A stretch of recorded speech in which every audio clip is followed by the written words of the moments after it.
요한복음 11장 1절부터 8절까지 보도록 하겠습니다. 자, 시간이 이제 지나갈수록 예수님에 대한 이 평가는 극렬하게 나뉘어졌습니다. 앞장에서 살펴봤던 것처럼 이 자칭 하나님과 동등됨을 주장하는 예수를 예루살렘 그 지도자들은 가만히 그 예수를 가만히 둘 수가 없었던 것입니다. 특별히 이 베데스다 목가에서 35년 된 병자를 고치신 그 안식일 날 고치신 그 사건, 그리고 또 오병이어로 5천 명을 먹인 사건, 이런 것들은 그들의 위치를 흔드는 것이었습니다. 그래서 예루살렘 종교 지도자들은 예수님을 죽이기 위한 구체적인 음모를 꾸미기 시작하는 것이죠. 자, 이때에 예수님께서 사랑하는 이 베다니의 나사로가 매우 위중하다는 소식을 들었습니다. 그냥 바라볼 수만 없었어요. 하지만 베다니는 예루살렘 가까이 있었기 때문에 예수님께서 이 베다니로 가신다면 이 예수님을 잡으려고 지금 혈안이 되어 있는 이들에게 스스로 잡히시는 것과 마찬가지였습니다. 자, 그래서였는지 이 예수님께서 이상한 행동을 보이셔요. 이 나사로의 위급한 상황을 듣고도 바로 베다니로 가지 않으신 거예요. 오히려 그 소식을 듣고도 그 머물던 곳에 이틀이나 더 머물러 계십니다. 자, 거기 6절, 7절 말씀. 자, 나사로가 병들었다 함을 들으시고 그 계시던 곳에 이틀을 더 유하시고 그 후에 제자들에게 이르시되 유대로 다시 가자, 기록되어 있습니다. 자, 이틀 후 떠나자는 이 주님의 이 말에 제자들은 방금 전에 유대인들이 주님을 돌려 치료했다는 것을 떠올리면서 걱정합니다. 어쩌면 이 이틀을 머문 것도 그것 때문이라고 생각할 수도 있을 거예요. 하지만 그것 때문이 아니었습니다. 주님이 먼저 하신 말씀을 우리가 들어보면 알 수가 있습니다. 거기 4절 말씀에 보면, 자, 예수께서 들으시고 이르시되 이 병은 죽을 병이 아니라 하나님의 영광을 위함이요 하나님의 아들이 이로 말미암아 영광을 받게 하려 함이라 하시더라 되어 있습니다. 우리가 잘 이해할 수 없지만 이 죽고 사는 것의 차원이 이 모든 것의 종말을 의미하는 것은 아니기 때문에 이 인간의 생로병사라는 것, 물리적으로는 우리가 힘든 일이지만 하나님의 나라의 관점에서 보면 이것은 끝없는 절망이거나 치명적인 사건은 아닌 것이죠. 죽고 사는 것, 그것보다 우리가 그리스도 안에 있느냐 없느냐라는 문제가 우리에게 있어서는, 그리스도인에게 있어서는 더욱 중요한 문제일 것입니다. 우리에게 죽어도 우리는 살고, 지금 살아있는 자는 영원히 죽지 않는, 우리는 다른 존재로서의 삶이 아직까지 남아있기 때문에 그렇습니다. 앞으로 남아있기 때문에 그렇습니다. 자, 그런데 한시가 급한 상황에서 예수님께서 이들의 입장에서 보면, 사람들이 우리가 세상에 우리 육신의 눈으로 보면 한시가 급한 상황에서 예수님께서 이틀을 더 유하시고, 자, 이후에도 예수님의 행보는 빠르지 않았던 것으로 보입니다. 예수님께서 이 베다니에 도착했을 때에 이미 나사로는 죽은 지 얼마큼 됐어요? 나흘이나 되어 있었어요. 나흘. 그러니까 완벽히 죽은 상태인 거예요. 이미 이 부패가 진행된 상태였습니다. 사실 예수님의 행동은, 여러분, 우리가 묵상하면 다분히 의도적이었습니다. 그것은 사람들로 하여금 예수님이 하나님의 아들임을 믿게 하려는 것이었어요. 먼저 예수님께서 제자들에게 확신을 심어주려고 했습니다. 그래서 주님은 제자들이 알게 될 이 정확한 지식으로 인해서 정확한 주님이 하나님의 아들이신다는 것에 대해서 미리 기뻐하셨습니다. 자, 14절, 15절 말씀. 11장 14절, 15절에 보면 이에 예수께서 밝히 이르시되 나사로가 죽었느니라. 내가 거기 있지 아니한 것을 누구를 위하여? 너희를 위하여 기뻐하노니. 이 제자들을 위해서 먼저 기뻐하노니 이는 너희로 뭐하게 하려 함이라? 믿게 하려 함이라. 자, 그러나 그에게로 가자 이렇게 말씀하십니다. 그러니까 예수님께서 또 이제 제자들뿐만 아니라 또 다른 사람들을 염두에 두고 있었어요. 예수님이 나사로를 살리기 전에 그 무덤 앞에서 하신 기도를 통해서 우리가 알 수가 있습니다. 자, 41절, 42절에 보면 자, 돌을 옮겨 놓으니 예수께서 눈을 들어 우러러 보시고 이르시되 아버지여 내 말을 들으신 것을 감사하나이다. 항상 내 말을 들으시는 줄을 내가 알았나이다. 그러나 이 말씀하옵는 것은 둘러선 무리를 위함이니 곧 아버지께서 나를 보내신 것을 그들로 어떻게 하려 함이라? 믿게 하려 함이니라. 그러니까 예수님의 의도는 이 어두움에 익숙해진 이들에게 또 우리들에게 정말 강력한 빛을 비추시려는 예수님의 의도적인 열심이었습니다. 햇빛이 비추는 정말 대낮 같은 그 진리, 분명한 진리, 그 진리, 예수님의 하나님 되심을 증거하려는 의도였던 것이죠. 자, 그래서 예수님께서 나사로가 위중하다는 소식을 처음 들었을 때에 이 병은 죽을 병이 아니라 하나님의 영광을 위함이다. 하나님의 아들이 이로 말미암아 영광을 받게 하려 함이다. 이제 당신 자신이 십자가에 죽으시고 3일 만에 부활하실 것에 대한 어떻게 보면 나사로도 그 예수 그리스도에 대한 상징일 수 있었던 것이죠. 자, 오늘 정리합니다. 두 가지 살펴봤어요. 하나는 인간의 죽고 사는 것의 문제에 대해서. 우리는 그렇게 집착하지만 물론 죽고 사는 문제가 중요하지만 그것이 전부가 아니다라는 사실.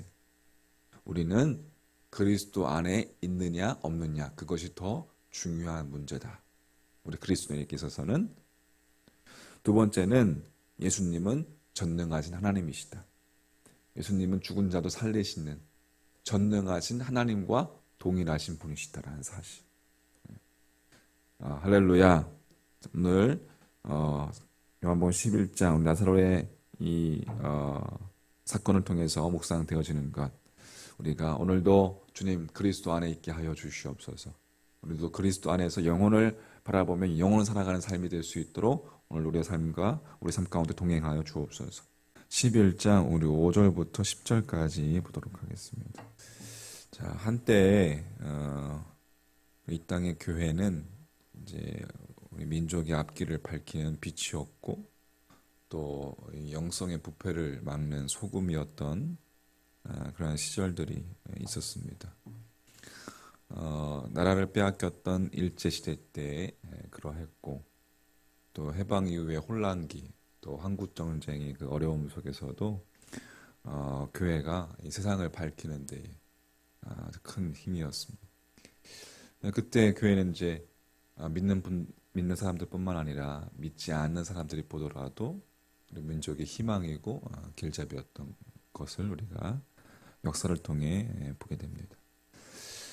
하지만 이제 시간이 흐르면서 50년대 말 또 60년대 초를 거치면서 그렇게 선도적인 역할을 했던 이 교회가 이제 초대형화를 시도하기 시작하면서 이 땅의 모든 교회가 이 대형 예배당을 건축하는 일에 몰입하게 되었고 또 그 대형 성전 공사비를 충당하기 위해서 교인들을 철저한 기복주의자로 이렇게 변화시켜 버렸어요. 그래서 완성된 또 그 대형 성전의 빈자리를 채우기 위해서 교인 간 또 쟁탈전을 그렇게 서슴지 않았던 것을 우리가 알고 있습니다.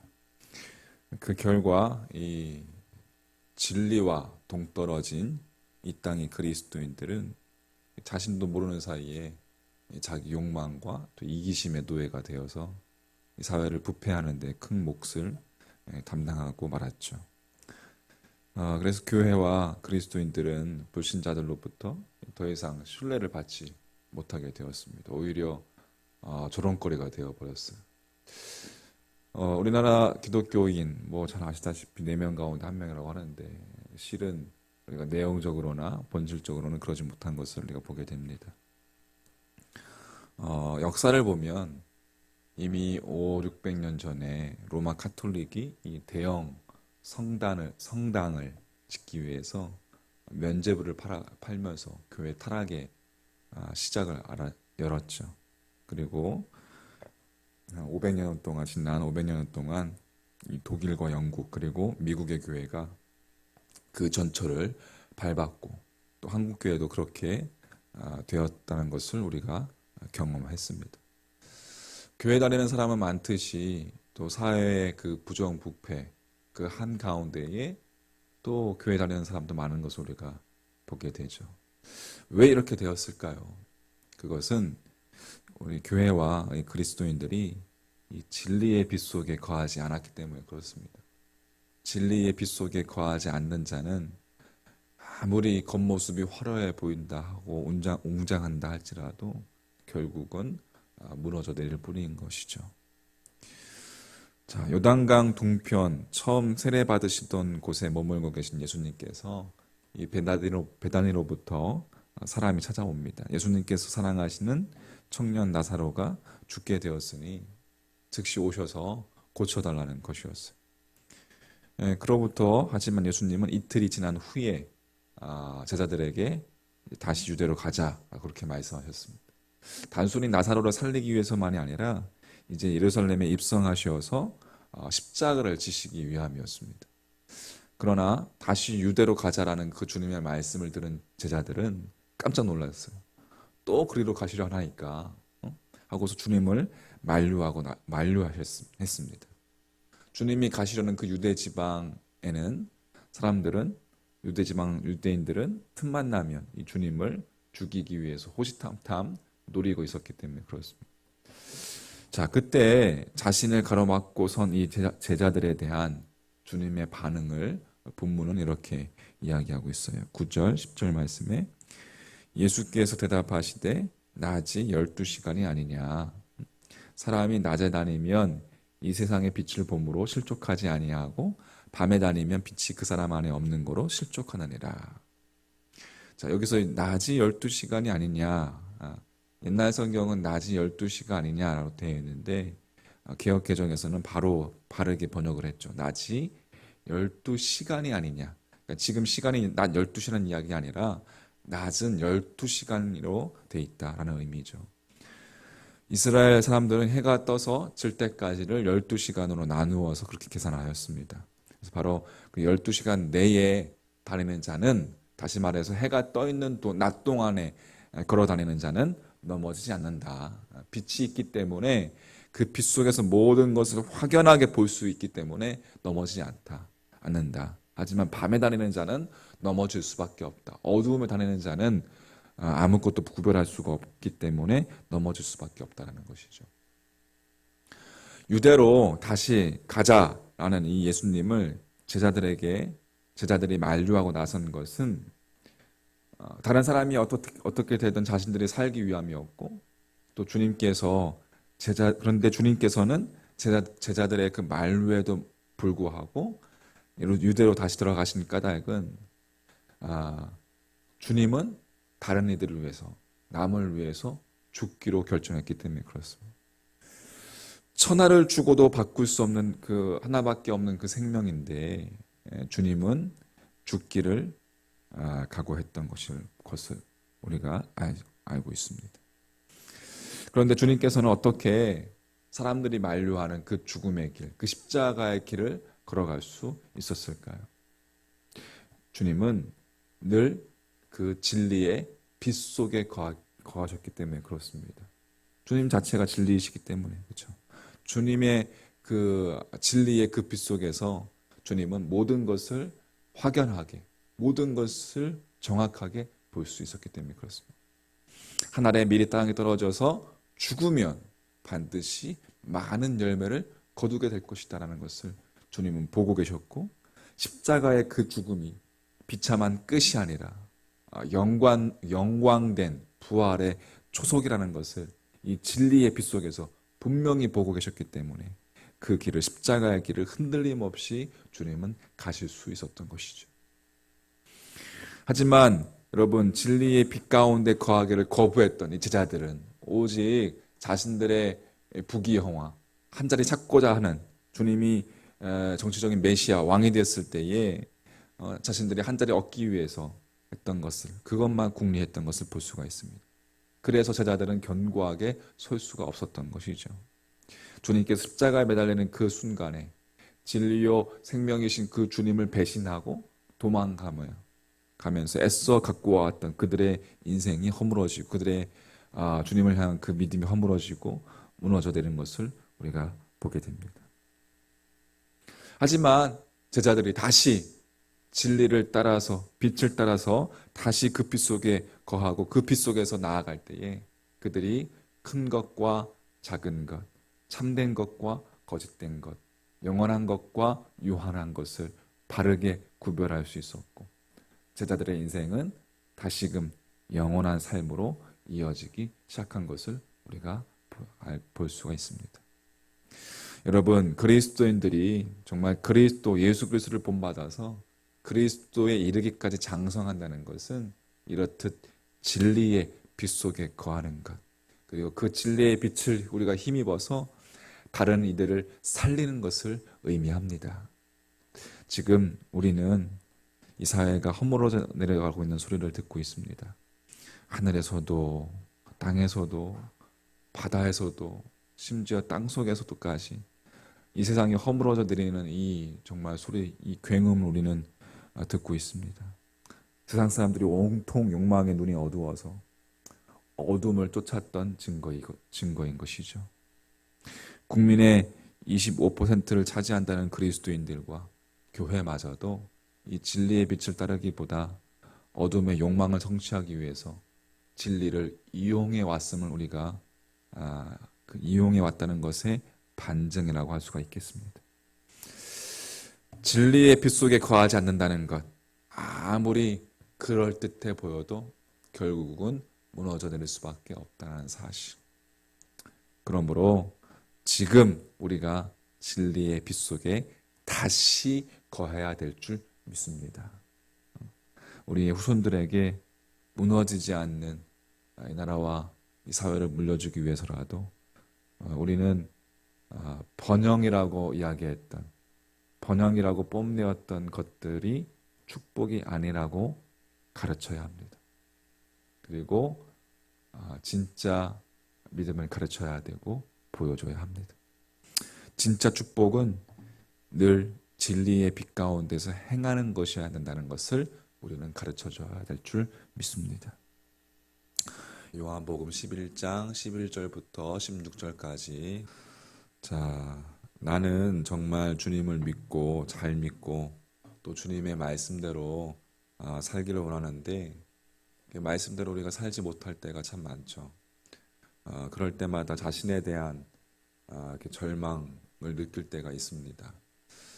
도대체 어떻게 하면 말씀대로 살 수 있을까 고민하며 여러분 괴로워하신 적이 없으십니까? 이스라엘 백성들을 이집트의 노예 생활에서 인도해낸 지도자 모세는 하나님께서 신뢰하던 위대한 선지자였죠. 젊은 시절에 이 이집트 왕자의 신분이었던 모세가 그 혈기를 다스리지 못하고 자기 마음에 들지 않는 자를 죽이는 일까지 저지르게 되었습니다. 그 사건으로 인해서 이제 광야로 도망치고 그 후에 40년 동안 미디안 광야에서 피신 생활을 통해 자신을 갈고 닦게 되죠. 또 하나님의 부르심을 받은 모세가 하나님을 향해서 그의 삶의 중심을 옮기게 됩니다. 그때가 나이가 80세였죠. 더 이상 이제 혈기에 찬 사람을 죽이던 그 젊은 그 시절이 아니었습니다. 그야말로 이 원수의 경지에 다다른 그러한 신앙 지도자였습니다. 그런데 그 모세가 시내산에서 이제 이스라엘 백성들을 이끌고 나와 이집트를 나와 출애굽해서 시내산에 도달했을 때 그 시내산 밑에서 그 이스라엘 백성들이 행하는 행동을 보면서 이 모세가 어떤 행동을 보여줬습니까? 출애굽한 이스라엘 백성들이 시내산 아래에서 진을 쳤을 때 일입니다. 하나님의 계명을 받고 40일 만에 내려온 이 모세 앞에 펼쳐진 광경, 참으로 가관이었죠.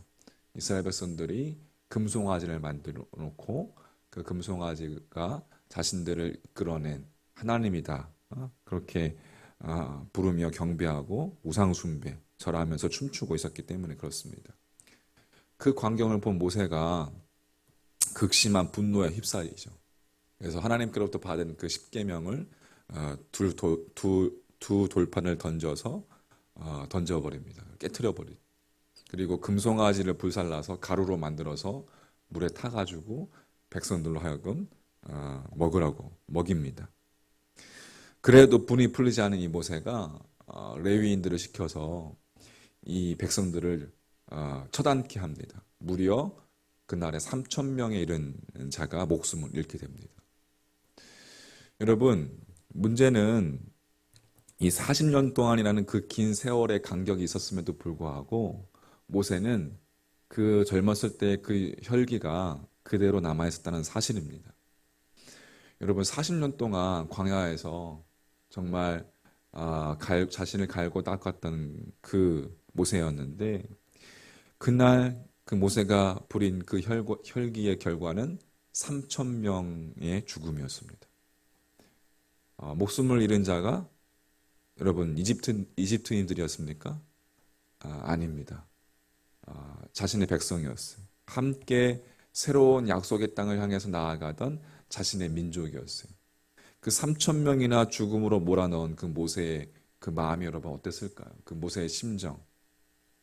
순간 흘러나왔던 그 혈기에 못 참아서 그 행했던 그 모습을 생각하면서 그 모세의 심정이 그날 밤 얼마나 여러분 괴로웠을까요? 자기 자신에 대한 그 절망이 얼마나 여러분 컸을까요? 그래서 그 다음날 아침 날이 밝기가 무섭게 하나님 앞에 모세가 나아가서 기도하죠. 하나님, 당신 앞에 죄를 범한 이 이스라엘 백성들의 죄를 용서하여 주옵소서. 만일 용서할 수 없다면 차라리 자신의 이름을 이 생명책에서 지워주십시오. 모세가 그렇게 여러분 기도할 수 있었던 것은 자신의 행동을 떳떳하게 생각해서였습니까? 아니었을 거예요. 모세는 정말 탄식하면서 하나님을 향해서 부르짖었을 것입니다. 차라리 나의 이름을 지어주십시오. 모세가 그만큼 자기 자신에 대한 자기 자신에 대해서 절망하고 있었던 것이죠.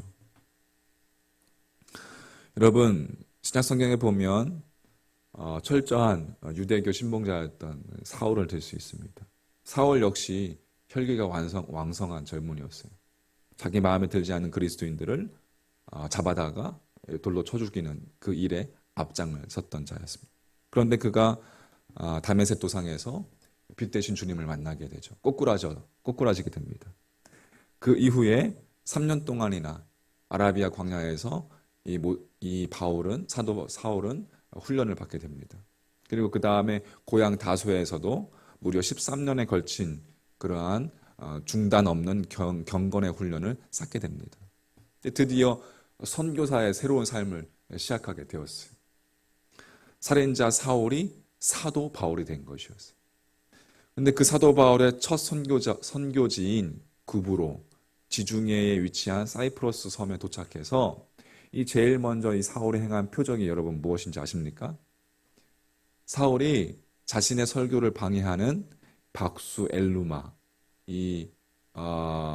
박수 무당이죠, 무당 엘루마를 저주해서 장님으로 만들어 버린 것이었습니다. 보여주어야 할 하나님의 사랑, 그 사랑 대신에 그는 더러운 인간의 그 증오와 그 저주, 그 인간에 대해서 저주를 먼저 보여주었습니다.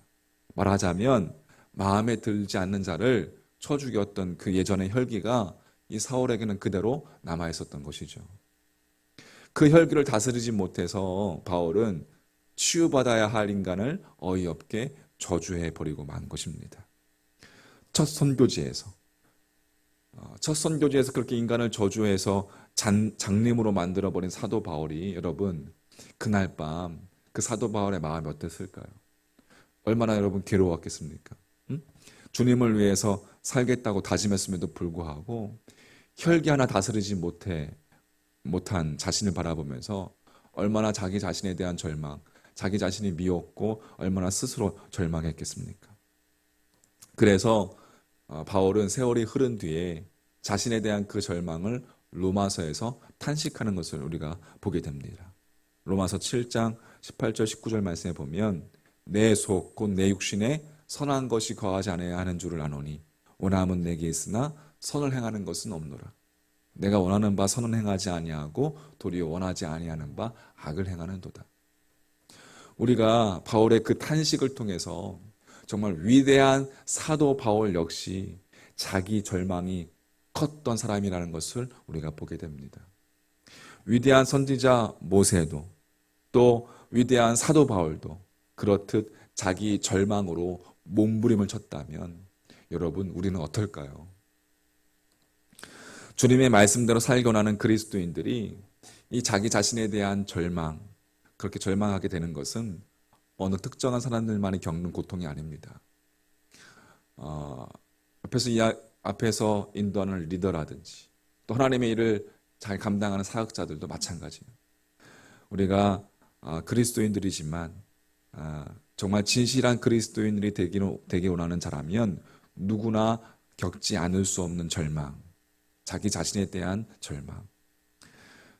그러나 여러분, 그 절망을 우리가 두려워하거나 회피해서는 안 된다는 것입니다. 왜냐하면 주님을 우리가 삶의 목적으로 삼은 자가 주님의 말씀대로 살지 못함으로 인해서 겪는 그 자기 절망, 그것이야말로 구원자이신 예수 그리스도를 우리가 깊이 만나는 접점이 될 수 있는 것과 동시에 성숙한 신앙의 경지에 이룰 수 있는 발판이 되기 때문에 그렇습니다. 그래서 여러분, 진리대로 살지 못하는 자신의 그 비참한 모습에 절망했던 바울은 그 절망 속에서 이렇게 외쳤습니다. 그러므로 이제 그리스도 예수 안에 있는 자에게는 결코 정죄함이 없나니 그리스도 예수 안에 있는 생명의 성령의 법이 죄와 사망의 법에서 나를 해방하였습니다. 할렐루야. 바로 그 절망 속에서 진리대로 살지 못했음에도 불구하고 허물투성이인 자신을 십자가 위에서 또다시 용서해 주시는 구원자 예수 그리스도, 그 예수 그리스도를 바라봤을 때에 그 사랑을 더 깊이 깨달았기 때문에, 다시 말해서 바울은 진리대로 살지 못하는 자신을 사랑과 완전한 의로 온전케 채워주시는 그 예수 그리스도의 그 깊은 사랑을 인격적으로 만났던 것입니다. 오늘 본문에 우리가 읽었던 말씀 가운데 16절 마지막 말씀에 보면 디두모라고도 하는 도마가 나옵니다. 그 디두모라고도 하는 도마가 다른 제자들에게 말하되 우리도 주와 함께 죽으러 가자, 그렇게 이야기를 합니다. 십자가를 지시고 이제 돌아가실 것을 제자들에게 여러 번 말씀하셨던 그 주님의 말씀 앞에 도마가 갑자기 느닷없이 우리도 주와 함께 죽으러 가자, 그렇게 합니다. 하지만 우리가 알다시피 주님의 십자가에 달렸을 때에 도마가 어디에 있었습니까? 도망쳤습니다. 그것을 외면해버리고, 주님의 십자가를 외면해버리고 도망쳤던 자가 바로 도마입니다. 그리고 훗날 부활하신 주님께서 제자들에게 나타나셨을 때 그곳에, 그 자리에서도 없었던 자가 도마였죠. 주님께서는 그 도마에게 따로 찾아오셔서, 부활하신 그 주님께서 찾아오셔서 목자국 난 손과 옆구리를 만져봐라, 창자국난 옆구리를 만져봐라 라고 하셨을 때 도마가 주님의 그 손과 그 옆구리를 만져보죠. 여러분, 그 도마의 마음이 어땠을까요? 우리도 주와 함께 죽으러 가자 라고 그렇게 고백했던 그 도마가 십자가 앞에 도망치고 부활하신 주님께서 친히 자기 자신한테 찾아와서 목자국난 손과 창자국난 옆구리를 만져봐라. 그렇게 다시금 사랑으로 도마를 감싸주신 그 주님의 사랑 앞에 그 도마의 마음이 어땠을까요? 주님을 만났을 때 그 도마의 마음은 정말 말할 수 없는 그 사랑, 주님의 사랑에 대해서 탄식하며 괴로웠을 거예요. 자신을 위해 돌아가시고 자신의 허물을 용서해 주시는, 자기는 주님을 배신하고 주님을 모른 채 했음에도 불구하고 자신을 용서해 주시는 그 구원자 예수님을 비로소 그 도마는 인격적으로 만나게 된 것이죠. 그리고 진정으로 고백하게 되었습니다. 요한복음 20장 28절 말씀에 나의 주님이시여 나의 하나님이시니이다. 할렐루야. 훗날 우리 역사를 보면 도마는 인도로 건너가서 주님의 말씀을 전파하다가 순교했다고 그렇게 기록이 되어 있습니다. 우리도 주와 함께 죽으러 가자. 이 도마의 고백이 주님을 만났던 그 도마, 진심으로 그리스도인이 되었던 그 도마가 그렇게 이루게 된 것을 우리가 보게 됩니다. 말씀을 정리합니다. 여러분, 그렇습니다. 여러분, 진리로 인해서 자기 절망을 경험해 보지 않는 자는 구원자이신 예수 그리스도를 깊이 만날 수 없다고 생각합니다.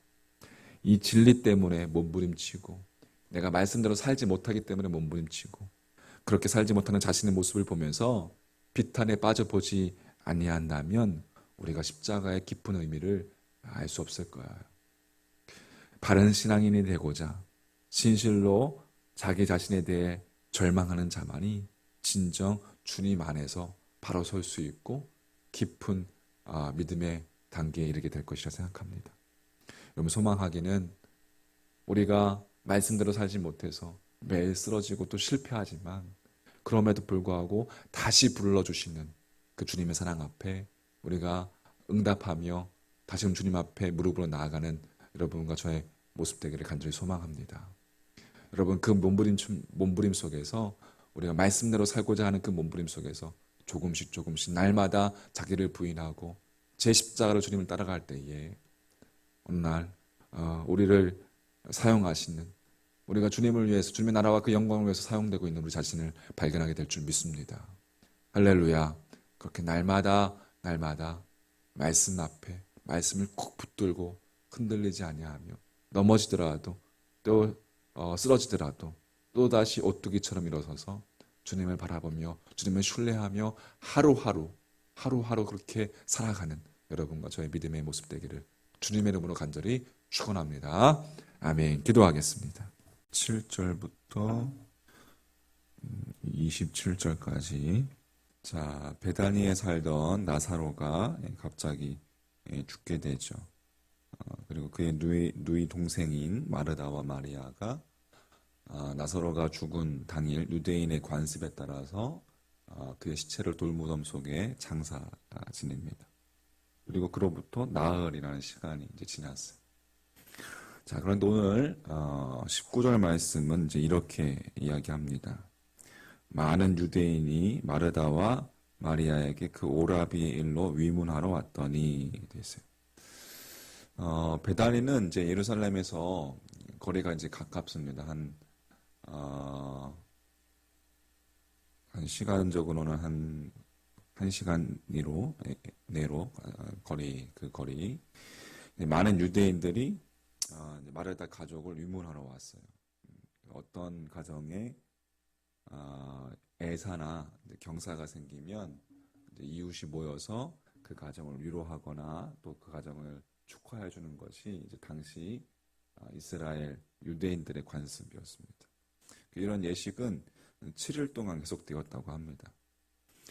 많은 유대인들이 왔다는 것은 이제 이 나사로 집안이 예루살렘에서 널리 알려진 가문이었거나 또 나사로 가정이 유대인 관리들과 또 좋은 유대 관계를 맺고 있다는 것을 우리가 추측할 수가 있습니다. 자, 그래서 20절 말씀에 보면 마르다는 예수께서 오신다는 말을 듣고 곧 나가 맞이하되 마리아는 집에 앉았더라 기록되어 있습니다. 이 두 자매의 상반된 반응을 기록하고 있어요. 예수님이 오신다는 그 말을 듣고 마르다는 곧 나가 맞이하되 그리고 마리아는 집에 앉았더라 이렇게 라는 표현. 이 두 자매의 다른 성격을 우리가 알 수가 있어요. 같은 기사가 누가복음에도 나타나 있는데 누가복음에 나타나는 그 모습도 연결이 되는데 마리아가 먼저 예수님을 만나러 마중 나간 것은 이 활동적인, 이 바쁘고 활동적인 이 마르다의 성격에서 나온 행동으로 보여지고 반대로 마리아는 집에 앉았더라. 조용하고 또 생각이 깊은 그런 성격으로 우리가 알 수가 있습니다. 보여집니다. 자, 그런데 보통 이 성경 말씀 속에 우리가 있는 이 마르다와 또 마리아 하면 우리의 관심 속에는 마리아가 막 이렇게 많이 들어와 있죠. 마리아가 예수님의 여인들 중에 마리아는 매우 주요하게 이렇게 여겨집니다. 예수님의 발에 향유를 부은 사건, 그것을 비롯해서 성경에 보면 자주 이 마리아라는 이름이 등장하게 됩니다. 또 한 가지 아까 방금 이야기했듯이 이 누가복음 10장에서 예수님이 그들의 집에 오셨을 때에 음식 준비하는 것보다 말씀 듣는 것을 택했던 이 마리아를 주님이 지지했죠. 그래서 그 지지한 그 기사 때문에도 마리아가 우리의 관심 속에 더 가게 된 것이 사실입니다. 반면에 이 언니 마르다는 그렇지 못하게 생각되곤 합니다. 하지만 여러분 마르다 역시 대단히 아름다운 믿음의 사람이었다는 것을 우리가 알 수가 있어요. 오늘 본문이 그것을 이야기해주고 있습니다. 오라버니 나사로 때문에 예수님이 오신다는 소식을 들었을 때였어요. 마르다가 예수님을 마중하러 나가죠. 그리고 예수님을 만나자 마르다가 꺼낸 이야기가 21절에 있습니다. 21절 마르다가 예수께 여짜오되 주께서 여기 계셨더라면 내 오라버니가 죽지 아니하였겠나이다. 그러나 나는 이제라도 주께서 무엇이든지 하나님께 구하시는 것을 하나님이 주실 줄을 아나이다. 자, 이 고백으로 시작된 마르다와 예수님의 대화가 계속해서 이어지고 있습니다. 그리고 예수님께서 이 복음의 핵심을 말씀하시면서 마르다의 이 신앙 고백으로 발전되게 되죠. 예수님과 마르다의 참 아름다운 대화, 이 복음의 핵심이 고백되어지는 것을 우리가 볼 수가 있어요. 자, 거기 25절 보세요. 25절, 26절 말씀 다시 한번 같이 읽어볼게요. 25절 시작. 예수께서 이르시되 나는 부활이요 생명이니 나를 믿는 자는 죽어도 살겠고 무릇 살아서 나를 믿는 자는 영원히 죽지 아니하리니 이것을 내가 믿느냐. 아멘. 아주 중요한 복음의 핵심이 담겨진 말씀을 지금 마르다에게 대화하고 있는 거예요. 예수님의 이 질문에 마르다가 정말 멋진 신앙 고백을 하는 것을 볼 수가 있습니다. 27절 말씀 같이 27절 시작. 주여 그러하외다. 주는 그리스도시요 세상에 오시는 하나님의 아들이신 줄 내가 믿나이다. 아멘. 예, 이르되 주여 그러하외다. 예.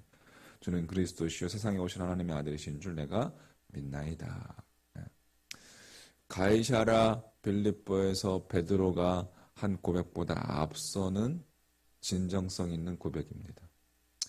여러분 그렇습니다. 우리가 누가복음에서 주님이 신방하셨을 때에 마리아는 주의 발 그 앞에서 말씀을 듣고 마르다는 주님을 대접하기 위한 일에 분주했기 때문에 그동안 이 마르다의 믿음에 대해서는 그리 생각지 못했던 것이 사실입니다. 마리아보다 마르다가 저평가되었었던 것이죠. 하지만 저평가되었을지라도 마르다는 믿음의 고백의 사람이었습니다. 아름다운 믿음의 고백의 여인이었어요.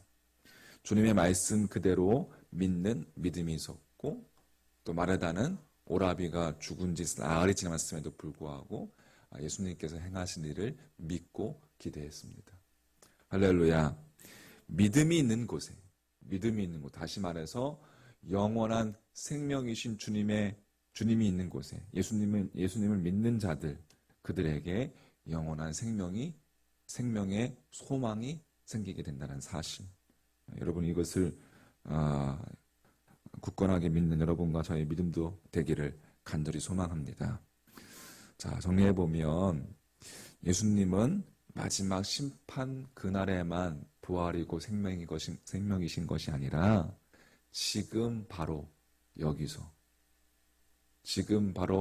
여기서부터 부활이고 생명이라는 사실, 이것을 네가 믿느냐라고 질문하시는 질문에 여러분, 믿음으로 고백한 마르다처럼 우리도 주님의 말씀을 신뢰하면서 믿음으로 나아가는 그러한 신앙 되시기를 주의 이름으로 간절히 축복합니다.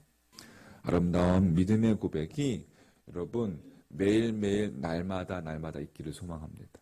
오늘도 이 새벽을 깨우면서 여러분 정말 새벽 기도하시는 분들 대단하신 분들이신데, 아무튼 믿음의 고백이 여러분 매일매일 삶 가운데 오늘 하루도 하루를 시작하면서 기도하실 때 믿음의 고백, 나는 오늘도 영원하신 부활이시고 생명이신 주님을 내가 영접합니다.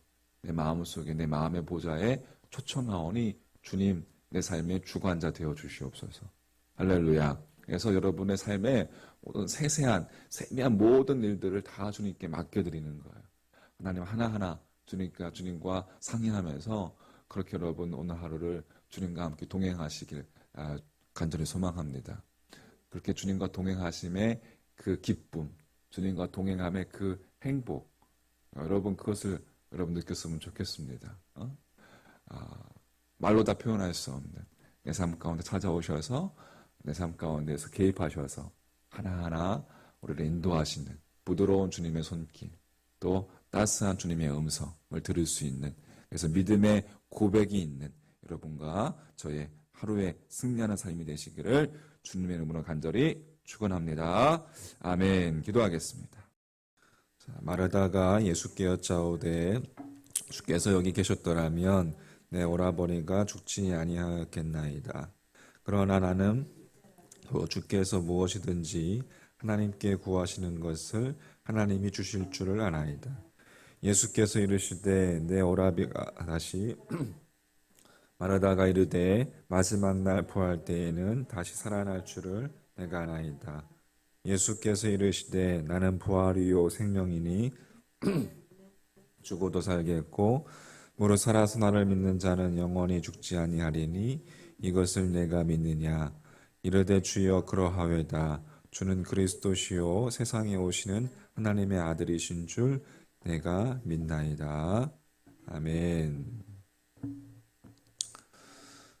성경은 우리 인생에 대해서 어떻게 이야기하고 있을까요? 구약의 이사야 선지자는 이렇게 이야기합니다. 모든 육체는 풀이요 그의 모든 아름다움은 들의 꽃과 같으니 풀은 마르고 꽃은 시들은 여호와의 기운이 그 위에 붐이라. 이 백성은 실로 풀이로다. 이렇게 이야기하고 있습니다. 그러니까 우리가 아무리 아름답고 우아한 인생이라도 결코 영원할 수 없다는 것이죠. 시들어버리는 꽃처럼 또 말라 비틀어지는 풀처럼 이렇게 무상하기 짝이 없는 것이 인생이라는 것입니다. 또 신약의 야고보 선지자는 이렇게 인생을 이야기합니다. 너희 생명이 무엇이냐? 너희는 잠깐 보이다가 없어지는 안개니라. 이렇게 하겠습니다. 안개라는 것은 실체가 없는 것이죠. 인생 역시 그와 같이 실체가 없다라는 거예요. 그래서 시편 기자는 인생을 직설적으로 이렇게 단정합니다. 사람은 헛것 같고 그의 날은 지나가는 그림자 같은 이다 이렇게 이야기하고 있습니다. 인생이라는 것은 실체가 아니라 그림자라는 것입니다. 솔로몬은 전도서에서 헛되고 헛되며 헛되고 헛되니 그 모든 것이 헛되도다라고 한탄했어요. 그러니까 인생이 실체가 없는 허상에 불과하다 그렇게 인생이 허상에 여러분 불과하다면 인생보다 더 헛된 존재가 어디 있을까? 그러나 성경은 그와 같이 인생을 그렇게 헛된 것으로 정의하는 것과 동시에 또 다른 것을 우리에게 또 말해주고 있습니다. 시편 기자가 이렇게 이야기합니다. 시편 133편 하반절 말씀에 보면 여호와께서 복을 명령하셨나니 곧 영생이로다 이렇게 이야기하고 있어요. 그러니까 성경은 우리에게 한낱 안개와 같고 그림자와 같고 헛것처럼 보이는 것 같고 그렇게 이야기하는 동시에 인간 그대로의 영원한 생명, 영생을 약속하고 있다는 거예요. 그래서 사도 바울은 우리가 예수 그리스도를 믿는 목적이 영생에 있다는 것을 우리에게 분명히 말해주고 있습니다. 디모데전서 6장 12절 말씀에 믿음의 선한 싸움을 싸우라 영생을 취하라 이를 위하여 네가 부르심을 받았고 많은 증인 앞에서 선한 증언을 하였도다 이렇게 이야기하고 있죠. 사도 요한도 이렇게 증거합니다. 요한일서 5장 13절에 내가 하나님의 아들의 이름을 믿는 너희에게 이것을 쓰는 것은 너희로 하여금 너희에게 영생이 있음을 알게 하려 함이라. 그러니까 우리에게 성경이 주어진 것 역시 영생이 있다는 것을 알려주기 위함이다라고 이렇게 이야기하고 있습니다. 그러니까 우리는 성경의 상반된 두 말씀 가운데서 여러분 모순을 발견하게 됩니다. 인생이 안개나 그림자나 헛된 것에 불과하다면 그 무상한 존재가 결코 영원히 살 수 없다는 것이죠. 반면에 또 인생이 영원한 생명을 누릴 수 있다면 인생은 결코 헛것일 수도 없고 그림자일 수 없다는 거예요. 그런데 우리 그리스도인들은 실제로 이 서로 모순되는 것 같은 이 두 부류의 사상을 우리는 아무런 의심 없이 그대로 수용합니다. 어떻게 이러한 일이 가능할까요? 그것은 우리가 믿는 예수 그리스도께서 이 두 양자를 연결하는 완벽한 고리가 되어 주셨기 때문에 그렇습니다. 여러분, 예수 그리스도만이 영원한 진리이십니다. 할렐루야. 영원하지 않은 것은 진리일 수 없고 진리는 영원한 생명을 지니고 있어야 합니다. 그런데 예수 그리스도는 이 땅에 오셔서 그만 십자가에 죽고 말았어요. 모든 것이 안개처럼 또 그림자처럼 실체 없는 허상같이 보였습니다. 진리라고 여김을 받는 그분이 십자가의 죽으심으로 모든 것이 사라지고 그야말로 무로 돌아가 버렸어요. 그러나 주님께서는 그 죽음을 깨트리시고 부활하셨습니다. 할렐루야. 잠시 되살아나는 것이 아니라 영원한 생명으로 부활하신 거예요. 그래서 예수 그리스도는 진리를 깨달은 사람이 아니라 영원한 진리 그 자체이심을 스스로 증명해 보여주셨습니다. 그리고 안개와 같은 우리 인생을 영원한 생명으로 이어주는 완벽한 다리가 되신 거예요. 여러분, 인생이라는 것은 참으로 말라비틀어지는 풀과 같이 영원할 수 없습니다. 하지만 영원한 생명이시고 부활하신 예수 그리스도 그 안에서 그 무상한 인간은 생명을 얻게 되었다는 거예요. 영원한 생명을 얻게 되었다는 거예요. 그러니까 그리스도 안에 있는 자의 인생은 이제는 더 이상 허망할 수가 없다라는 것이죠. 우리가 이 땅에서 100년밖에 살지 못한다 할지라도 여러분 그것은 영원한 의미와 영원한 가치를 지닌 영원한 삶의 한 부분이 되는 거예요. 이 모든 것이 부활하신 예수 그리스도로 말미암아 가능한 것입니다. 예수 그리스도 안에서 천국을 소유한 백성이 되었던 것이요. 백성이 된 것입니다. 할렐루야. 천국. 여러분, 천국이라는 이 단어가, 이 두 글자가 얼마나 여러분 위대한 가치인지 여러분 우리가 평상시는 알지 못합니다.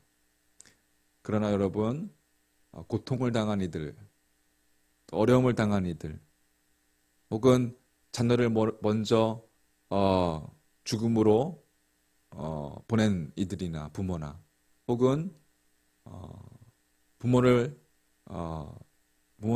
먼저 보낸 분들이나, 이 천국이라는 그들에게 있어서 천국이라는 이 단어는 여러분 이 세상에서 설명할 수 없는 큰 가치로 그들에게 다가오는 것이죠.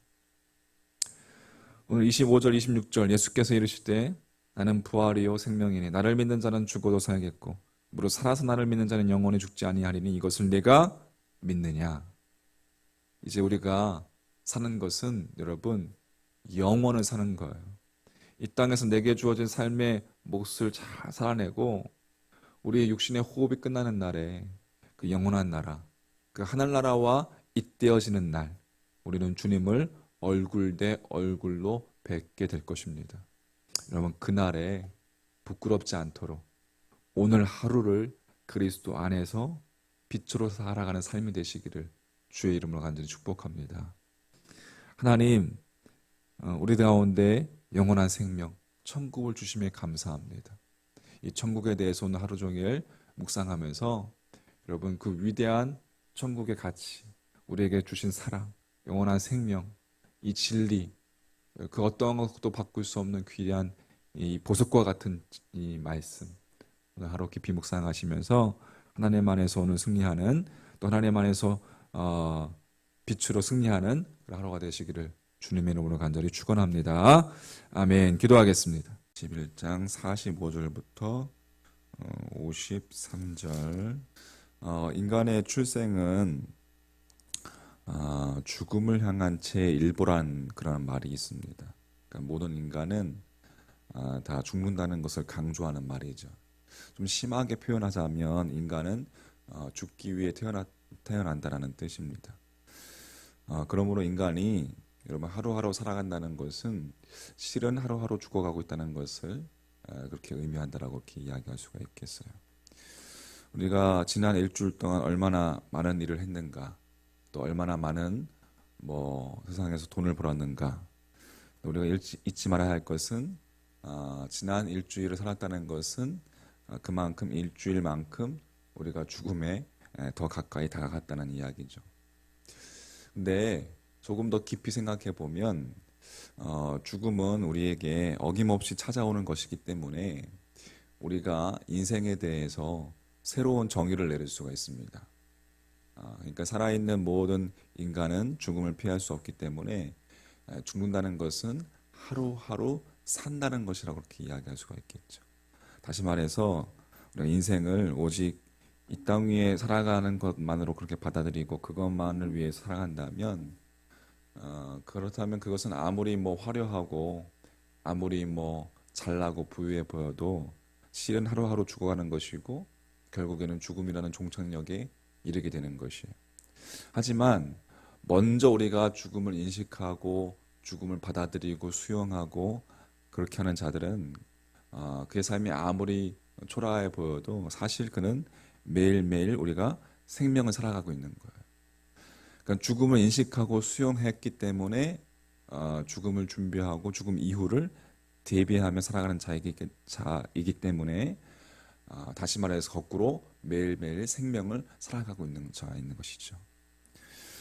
바른 인생은 여러분 우리가 죽음의 인식과 죽음의 수용 그것 위에서만 바른 인생이 세워지는 것입니다. 그리고 우리가 죽음을 아는 자만이 부활이고 생명이신 그리스도 안에서 또 우리가 바르게 살고 바르게 죽을 수 있고 그때의 죽음만이 영원한 생명의 시작이 되는 것이죠.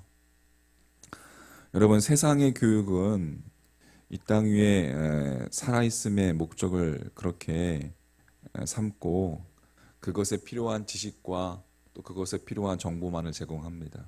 그래서 지식이 높아가면 높아갈수록, 능력이 커갈수록 그것들을 도구 삼아서 이 땅 위에서 더 잘 살고픈 그러한 욕망을 이루면서 애쓰다가 어느 날 의미도 없이, 어느 날 가치 없이 죽어가는 것이죠.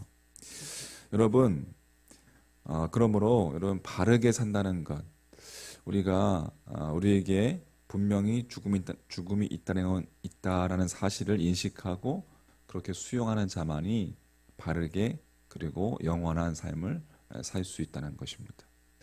그래서 여러분, 이것이 이 세상 끝날까지 결코 변하지 않을 불변의 진리입니다. 자, 이미 죽은 지 나흘이나 되어버린 이 무덤석에서 이 시체가 되어버린 썩어서 악취가 나기 시작하는 나사로, 예수님께서 그 무덤과 그 죽음으로부터 풀어놓아서 이제 자유케 하시는 그 현장에서 많은 유대인들이 그 광경을, 놀라운 광경을 직접 목격했습니다. 그런데 그 현장에 있던 사람 중에 한 사람이 이 제사장들과 또 바리새인들을 찾아가서 자기가 목격한 그 사실에 대해서, 예수님께서 나사로를 죽음과 무덤으로부터 풀어놓으신 자유케 한 사실을 그들에게 일렀을 때에 그들이 보인 반응, 그 반응을 본문은 이렇게 이야기하고 있어요. 자, 47절 말씀. 이에 대제사장들과 바리새인들이 공회를 모으고 이르되 이 사람이 많은 표적을 행하니 우리가 어떻게 하겠느냐? 우리가 어떻게 하겠느냐? 우리가 도대체 무엇을 해야 되느냐? 라는 것이었어요. 근데 여러분, 그 해답은 너무나 간단합니다. 그것은 죽음과 무덤으로부터 인간을 자유케 하시는 예수 그리스도를 믿는 겁니다. 여러분, 그것이 이제 해야 할 일입니다. 왜 그렇습니까? 제사장들도 바리새인들도 역시 그들도 죽음을 피할 수 없는 존재이기 때문에 그렇습니다. 그러니까 그 예수 그리스도, 생명이신, 영원한 생명이신 예수 그리스도를 믿는 것만이 남아있는 거예요. 그런데 본문은 이렇게 이야기하고 있어요. 48절에 만일 예수님을 그대로 이대로 두면 모든 사람이 그를 믿을 것이요. 그리고 로마인들이 와서 우리 땅과 민족을 빼앗아 가리라 하니라고 이야기하고 있어요. 그러니까 나사로의 죽음과 그 죽음으로부터 나사로를 풀어서 자유케 하신 그 예수 그리스도의 이야기를 듣고서 자신들의 그 죽음에 대해서는 인식하지 못하고 진지하게 생각한 것이 아니었다는 것을 우리가 알 수가 있어요. 바리새인들, 그들과 제사장들, 그들 역시 죽을 수밖에 없는 존재이기 때문에 그들도 예수 그리스도 영접해야 됩니다. 하지만 모든 유대인들이 예수님을 믿고 그 다른 유대인들이 믿는 것에 대해서 걱정했어요. 왜 그랬을까요? 그들이 예수님을 믿고 따라 나서면 그들의 아성인 유대교, 그들의 종교인 유대교가 와해되고 또 그들이 향유하고 있었던 모든 종교적인 기득권들, 그 권력을 종교 주도자들이 가지고 있었기 때문에 대제사장들, 바리새인들, 그들이 가지고 있었던 종교적 기득권이 상실되지 않을까 염려했던 것이죠. 여러분, 이처럼 어떻게 하면 이 세상에서 권세나 재물과 명예를 지키면서 잘 살 수 있을까만을 그것만을 목적으로 삼던 그들에게 그 해의 대제사장인 가야바가 이것에 대해서 예수 그리스도를 죽여버릴 것을 제의하게 됩니다. 자, 그 결과를 본문은 또 이렇게 이야기하고 있죠. 53절 말씀. 자, 53절 말씀, 우리 마지막 말씀 보면 이날부터는 그들이 예수를 어떻게 하려고? 죽이려고 모의하느라 되어 있습니다.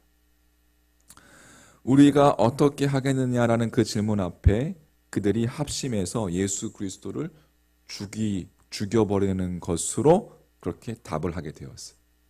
그것만이 자신들의 기득권을 상실하지 않고 세상을 향한 자신들의 영향력이 위축당하지 않는 것이라는 그 길이라는 것을 그들이 확신했던 것이기 때문에, 그래서 예수를 죽이려고 모의하니라. 다시 말해서 예수 그리스도를 죽임으로 그들의 현실적인 그 기득권과 구체적인 그 이득, 그것을 고수할 수 있었기 때문에. 하지만 여러분, 그 결과는 참담한 죽음으로 끝나고 말 것이라는 것을 우리가 그렇게 알고 있습니다. 자, 예수 그리스도를 죽인다는 것은 다른 말로 이야기하자면 부활과 영원한 생명을 포기한다는 말이죠. 그것은 그냥 그 무덤을 인생의 종착역, 최후 목적지로 삼는 어리석은 행위라고 그렇게 이야기할 수가 있겠습니다. 우리가 어떻게 하겠느냐라는 이 질문 앞에 여러분, 똑같은 질문을 한번 우리 자신에게 한번 던져보길 소망합니다. 어떻게 하겠느냐? 오늘 제사장들과 바리새인들이 제기한 그 질문과 똑같은 질문을 사도행전 2장 37절에서 우리가 찾아볼 수가 있습니다. 예수 그리스도께서 부활 승천하신 후에 사도 베드로가 예루살렘에서 복음을 증거할 때에 베드로의 설교를 듣던 사람들이 베드로와 사도들에게 묻습니다. 자, 어떻게 물을까요? 사도행전 2장 37절에 보면 그들이 이 말을 듣고 마음에 찔려 베드로와 다른 사도들에게 물어 이르되, 자, 형제들아 우리가 어찌할꼬 하거늘. 형제들아 우리가 어찌할꼬, 우리가 어떻게 하겠느냐 라고 베드로의 그 설교에 있었던 그 사람들이 또 묻습니다. 같은 상황이죠. 똑같은 질문이죠. 우리가 어떻게 하겠느냐. 나사로의 그 자유에 되살아난 그 모습을 보면서 제사장들과 바리새인들이 우리가 어떻게 하겠느냐라고 질문한 것과 더불어서 이제 사도 베드로의 그 설교를 듣고 제사장들과 바리새인들이 제기한 그 질문과 똑같은 질문을 던집니다. 우리가 어찌할꼬. 똑같은 질문이지만 여러분, 그 질문의 동기와 그 뉘앙스 그리고 내용은 전혀 다릅니다. 사도행전에 나타난 이 사람들은 베드로의 설교를 통해서 죽음과 생명을 바르게 인식했던 사람들이었어요. 그래서 그들은 정말 절박한 심정으로 어떻게 해야 되겠느냐라고 질문한 거예요. 인간이 죽음을 피할 수 없는 존재라면 예수 그리스도만이 우리를 무덤과 죽음으로부터 자유케 하시는 구원자라는 것. 그렇다면 형제들아 우리가 이제 어떻게 해야 할꼬, 어찌할꼬. 이 질문에 대한 베드로의 대답은 명쾌했습니다. 38절 말씀에 사도행전 2장 38절에 베드로가 이르되 너희가 뭐하여 회개하여 각각 예수 그리스도의 이름으로 세례를 받고 죄 사함을 받으라. 그리하면 성령을 선물로 받으리니. 그렇습니다, 여러분.